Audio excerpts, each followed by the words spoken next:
English clubs weigh European resistance to French segregation. English clubs may boycott their European fixtures this weekend if the French government continues to insist that teams isolate for 48 hours in the country before they play. Newcastle Falcons are scheduled to play away to Biarritz in the European Challenge Cup on Friday, before Bath travel to La Rochelle in the Heineken Champions Cup on Saturday and Sale face Clermont-Auvergne 24 hours later. However, understands that all those fixtures are under threat. The French government has granted exemptions for the matches to be played, as the clubs are deemed to be in pursuit of an economic activity, but at present the rules state that sides would need to isolate for 2 days before their matches. If that regulation is relaxed, teams would be happy to travel, but that is uncertain at the moment before a government meeting set for tonight. With away trips costing clubs in the region of £75,000 each before those extra days are added, a 48-hour isolation is viewed as unfeasible. If the requirement is not dropped, it is believed that the Gallagher Premiership teams set to travel to France may decide not to go,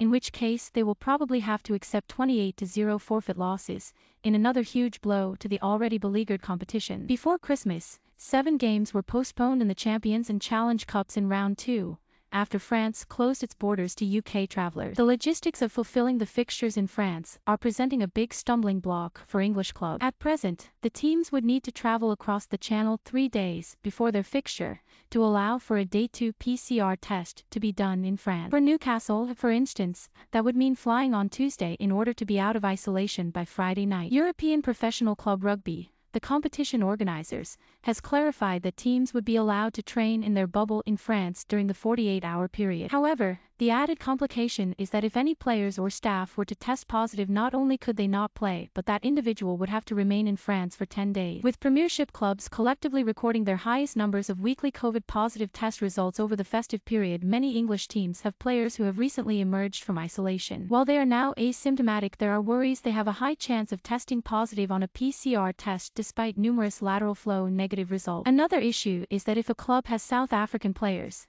as Sale and Bath do, they need to apply for separate Schengen visas, which may not be processed in time before their game. With all those complications, it is understood that English sides are all considering telling EPCR they will not travel to France, unless the 48-hour rule is dropped. Some clubs may accept a forfeit result as preferable to sending an inexperienced side to France only to be beaten easily, especially with the threat of losing squad members to isolation if they test positive while in the country. What may soften the blow for the English clubs is if they are awarded a 28-0 win for their Round 2 fixtures that were postponed in December. If that decision goes their way, with the EPCR accepting that the games cannot be replayed in a crowded calendar, they are likely to accept these forfeits as they would effectively even up pool points from the 2 scrapped rounds. Behind the scenes, the clubs are hopeful that there will be clarity from EPCR on the outcomes of the postponed Round 2 fixtures before Round 3 begins this weekend. On Saturday, Newcastle Director of Rugby, Dean Richards, sounded his concern about the next European round. "We're not sure where we stand with it all, and to be honest, I'm not sure if we can go," he said. There has so far been no relaxation from the French government regarding the 48-hour isolation requirement,